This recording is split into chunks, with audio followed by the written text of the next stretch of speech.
e invitamos a subir al estrado al doctor Alberto Montaña Plata, catedrático colombiano. Lo recibimos con este aplauso, que disertará sobre el servicio público en el derecho administrativo actual. Será presentado también por la doctora Liliana Javey.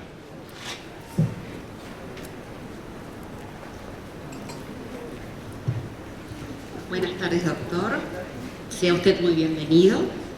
El doctor Alberto Montaña Plata es abogado por la Universidad del Externado de Colombia, doctor en Derecho Administrativo de la Universidad de Bolonia, postdoctorado en Derecho Público de la Universidad de Pisa, profesor invitado de la Universidad de Ferrara, Bolonia, Montpellier y Barcelona.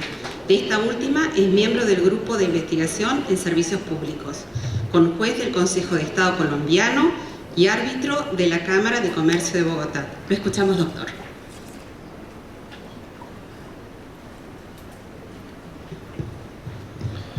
Bien, buenas tardes a todas y a todos. Es imperativo, no solo por cortesía, sino por razones afectivas, agradecer a los organizadores de este evento. Es para mí un honor estar aquí sentado frente a ustedes y es para mí un honor compartir mi posición de ponente junto con otras autoridades académicas y administrativas de todo el país y de otros estados. La invitación que se me hace es a expresar algunas ideas sobre un tema muy general, que es el del servicio público en el derecho administrativo actual. En la preparación de esta ponencia, que también he elaborado el correspondiente escrito para poner a disposición de las autoridades académicas de este evento, afronté un problema que para mí es recurrente cuando soy invitado como ponente en un evento internacional, y es que soy administrativista y en mi condición de administrativista recuerdo de manera recurrente una reflexión que les suelo hacer a mis estudiantes de la facultad donde enseño, y es que esto es muy criollo. El derecho administrativo probablemente es de las disciplinas más criollas, y en esa medida está muy circunscrita a unas reflexiones estatales, lo que hace que lo que para uno pueda resultar muy importante en el contexto de su estado, para otros pueda no resultar. Y en esa medida, frente a esa consideración, he tenido dos imperativos metodológicos. El primero de ellos, hacer una reflexión en la medida de lo posible conceptual, teórica. Yo sé que esto no es el mejor horario para hacer una reflexión teórica o conceptual, pero trataré de no dormirlas y de no dormirlos al respecto. Y en segundo lugar, tratar de hacer una lectura lo más objetivo posible de algunas situaciones de mi país que creo pueden resultar interesantes desde una perspectiva comparada frente, repito, a un argumento tan general como para el cual se me ha invitado, que es el de servicio público y derecho administrativo. Con esa línea metodológica, mi presentación versará sobre un poco un planteamiento, si se quiere, hacia el futuro, de lo que pueden ser las relaciones entre dos conceptos y entre dos ideas que han estado estrechamente relacionadas: servicio público y derecho administrativo.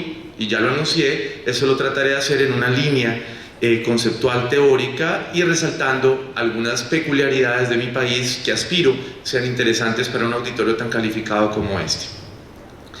Mi presentación entonces estará precedida de una introducción que aspiro sea lo más breve posible para hacer un planteamiento de los retos de esas sinergias entre derecho administrativo y servicio público en la actualidad, para luego de ello presentar las que en mi opinión son dos de las probablemente muchas tendencias que puedan caracterizar la materia. La primera, un cambio de paradigma sobre la idea misma del derecho administrativo en relación con el servicio público, y en segundo lugar, un cambio en la forma tradicional como se concibe la negociación público y privado para la prestación de los servicios públicos. No hago más presentaciones y arranco para tratar de ser lo más respetuoso posible con el tiempo. Para un auditorio como el que está aquí, seguramente conformado en su gran mayoría por abogados, pues hablar de las relaciones entre derecho administrativo y servicio público se convierte en algo repetitivo. Quiero, sin embargo, subrayar dos situaciones que son importantes para sustentar la ponencia que quiero compartir con ustedes.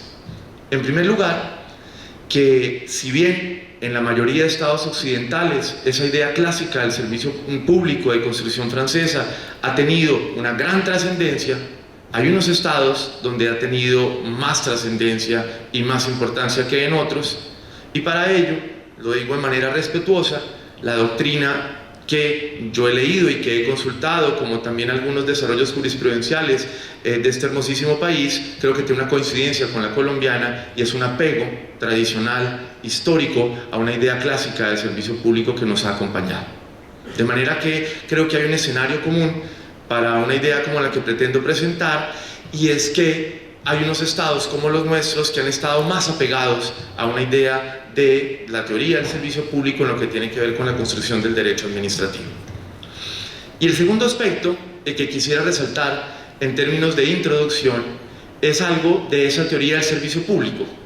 A veces la entendemos o la leemos como si el servicio público hubiera hecho una construcción precisa del derecho administrativo, o como si desde el derecho administrativo se hubiera construido una idea de servicio público, y eso no fue así. En términos históricos, la teoría del servicio público no fue nada distinto que una construcción, si se quiere, doctrinaria, que intentó justificar una realidad, y era una realidad normativa. Desde el siglo XIX en Francia se había constatado un tratamiento diferenciado entre sujetos públicos y sujetos privados. Eso era una realidad normativa, eso no se lo había inventado nadie.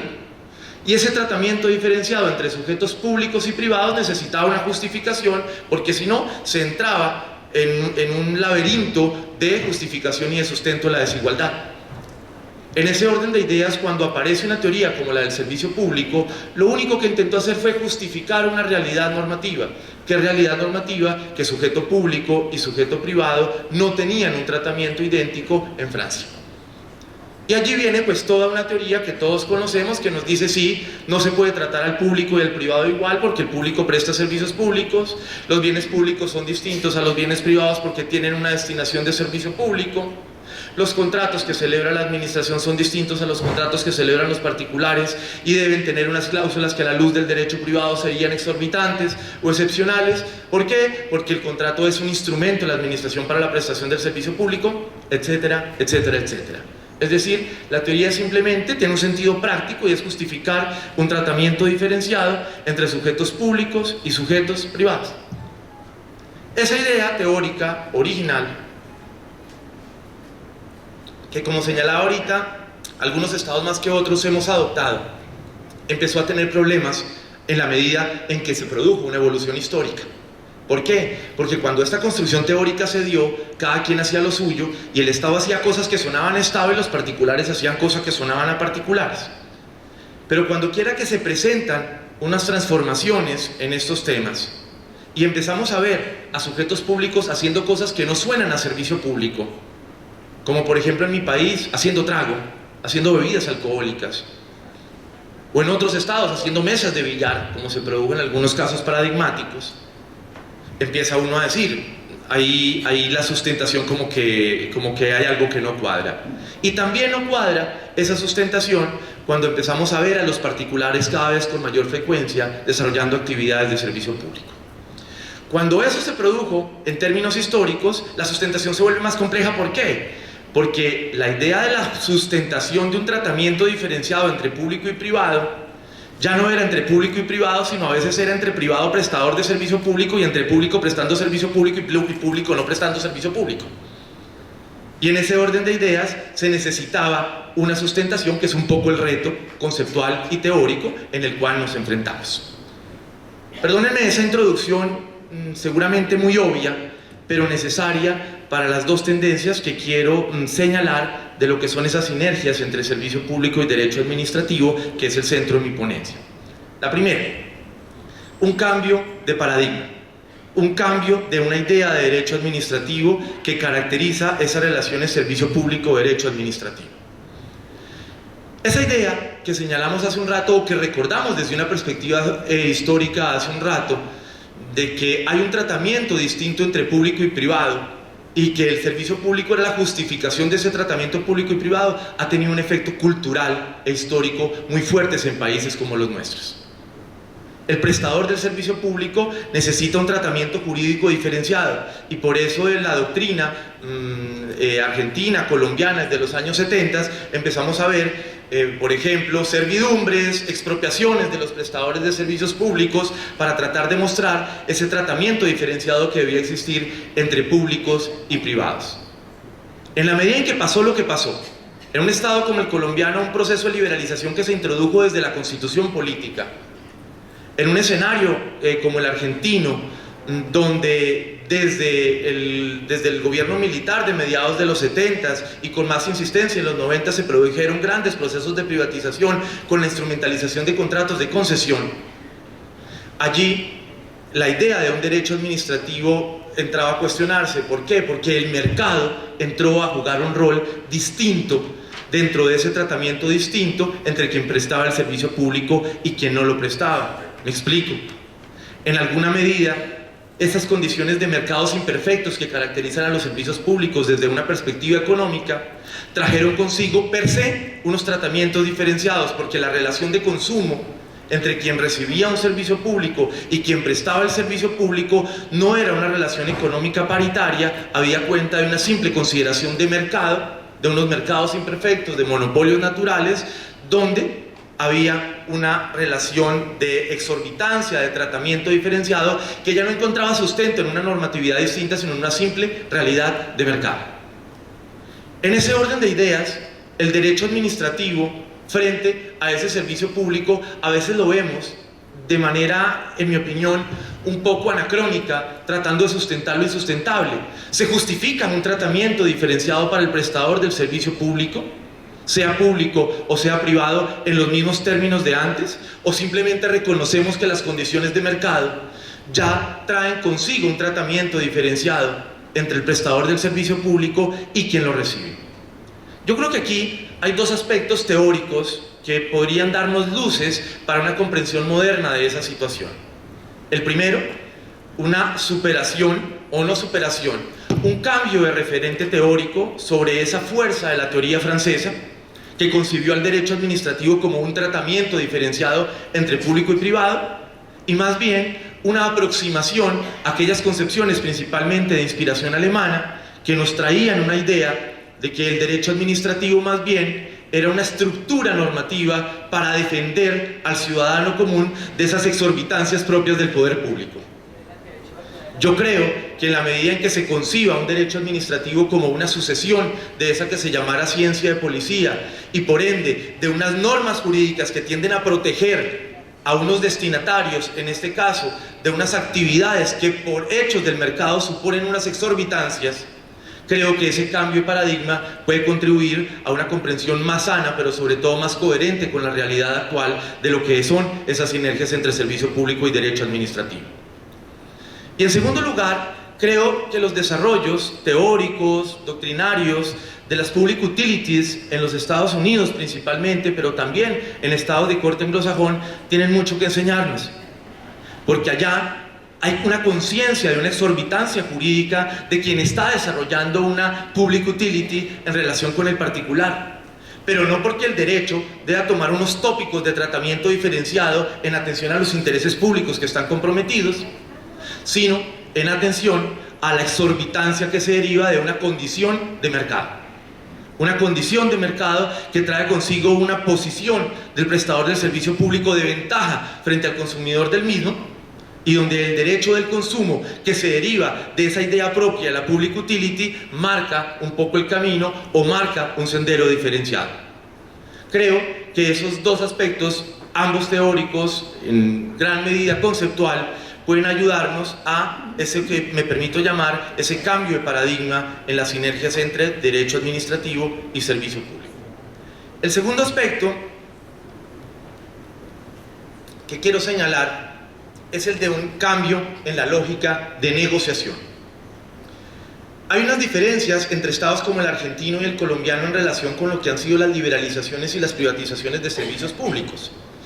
Mientras que en Argentina el instrumento concesional ha sido un instrumento muy fuerte para darle posibilidad a los particulares de que asuman la prestación de ese servicio público, en estados como el colombiano fue la misma constitución política la que introdujo una idea general de liberalización, en cuyo contexto no se necesita de un contrato de concesión para prestar servicios públicos, sino hay una habilitación que encuentra cabida en la misma constitución que le permite al particular prestar esos servicios públicos. Son dos modelos que han utilizado instrumentos diferentes con el mismo propósito. Pero quiero señalar algo que a mí me llama mucho la atención. Quienes de ustedes sean nacidos lectores de lo que está pasando en el contrato de concesión de servicio público en el derecho francés, encontrarán con que hay una transformación muy fuerte, no solamente por la influencia de asociaciones públicas privadas y cómo se está utilizando la figura concesional para comprender asociaciones públicas privadas distintas, sino que dentro del mismo contexto francés se está cuestionando la idea misma de qué es lo que se está concesionando cuando quiera que se celebra un contrato de concesión de servicio público. Me explico. En modelos liberalizados, donde el mercado va ganando cada vez más espacio en la prestación de los servicios públicos y en otras actividades que tradicionalmente fueron del ámbito estatal, la esencia del contrato de concesión desde una perspectiva clásica se va desdibujando. ¿Por qué? Porque para concesionar algo yo debo poder concederlo. Para concesionar un servicio público debo ser titular de ese servicio público, y en un esquema en el que el mercado nos encuentra que los prestadores no son solamente públicos, sino aparecen públicos y privados, y muchas veces son privados, a veces extranjeros, esa idea concesional se va desdibujando. En un reciente estudio que yo hice y que espero salga publicado para el próximo año, y que el título es bastante provocador, que se llama La extinción del contrato de concesión de servicio público, y en el cual hago un análisis comparado entre esos avances franceses y los de mi país, revisamos qué contratos de concesión de servicio público había en algunos sectores específicos de servicio público, lo que nosotros llamamos domiciliario, casi todo acueducto y saneamiento básico. Y nos encontramos que había más de 100 contratos. Y cuando nos ponemos a ver ¿en qué consiste el objeto de esos contratos de concesión? En ninguno de ellos se está concesionando el servicio público, porque hay un modelo liberalizado. El trasfondo de ello es infraestructura del servicio. Si yo no puedo concesionar lo que no es mío, estoy haciendo un planteamiento equivocado cuando creo que concesiono el servicio, y más bien lo que estoy haciendo es entregar una infraestructura, muchas veces sin la evaluación y sin la planeación contractual adecuada, lo que a la postre trae consigo unos problemas penales, disciplinarios, de varias autoridades, principalmente municipales en mi país. ¿Por qué traigo a colación esa reflexión tan local, aunque con un referente doctrinario como el francés? Creo que se está descubriendo todo un sinnúmero de posibilidades negociales que no necesariamente son contratos de concesión, y cuyo énfasis principal está en la infraestructura del servicio. Tengo una intuición, y es que la capacidad y el dominio del Estado en servicios públicos, donde el mercado ha abierto una amplísima participación privada, tiene que ver con la titularidad de esa infraestructura y no con una titularidad de un servicio que se va haciendo cada vez más efímera en la medida en que esos mercados se van ampliando y los particulares van tomando un lugar más fuerte. Ya me están mirando aquí como diciendo no está viendo la hora, así tengo un tiempito para rematar. Simplemente de pronto estaba corriendo más de la cuenta, trato de rematar lo que he querido compartir con ustedes, y que si les interesa pues dejaré la memoria escrita correspondiente. Y es que esas tradicionales sinergias entre servicio público y derecho administrativo debemos tratar de apreciarlas con una lógica distinta a la que nos ha acompañado, sobre todo en estados como Argentina y como el mío, donde ha habido una influencia marcadísima de la teoría del servicio público. Creo que esa forma, como debemos apreciarlas, no es una tradicional lógica francesa del derecho administrativo que tanta fuerza ha tenido entre nosotros, de entender el mundo del derecho administrativo o la idea del derecho administrativo como un conjunto normativo de la exorbitancia, de la diferencia, del tratamiento diferenciado.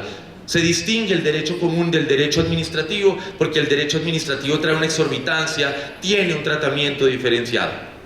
Creo que una visión de un derecho administrativo que consiste más bien en un subsistema normativo que contiene un cúmulo de normas para protegerse de un poder público, para proteger a la ciudadanía del poder público, nos puede aproximar de una manera más tranquila a una realidad.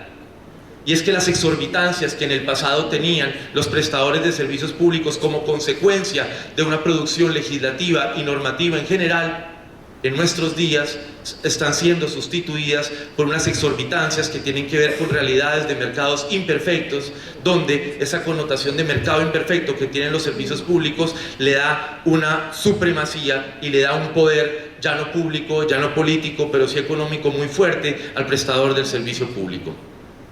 En ese mismo contexto, creo que una lectura de derecho que se está generando en las utilidades públicas en el mundo anglosajón nos puede dar luces sobre cómo, aún en ese mundo anglosajón, donde hay una aproximación jurídica de actividades de mercado, entre las cuales se encuentran las utilities o las que generan public utilities, creo que también allí se está poniendo en evidencia que las relaciones de consumo son distintas y que esa exorbitancia entre quien presta una public utility o desarrolla una public utility y el destinatario generan unas dinámicas diferentes desde el derecho del consumo.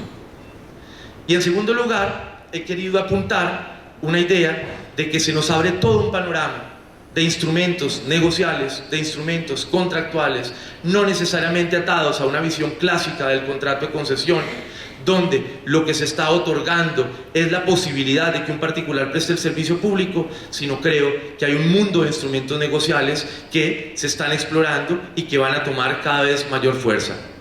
Y el eje central de esos instrumentos negociales no va a ser tanto la prestación de un servicio público como la utilización de una infraestructura que el Estado algunas veces será el propietario, algunas veces no lo será y tendrá una mayor capacidad de tener alguna capacidad decisoria y de dirección dentro de esos nuevos rumbos si esa infraestructura es suya, caso distinto en el cual esa infraestructura no sea suya. Aspiro no haberlos aburrido, aspiro, como les señalé, que esto pueda resultar del interés de un auditorio tan calificado y con experiencias y con reflexiones tan distintas como las que tenemos entre nuestros países. Mil gracias.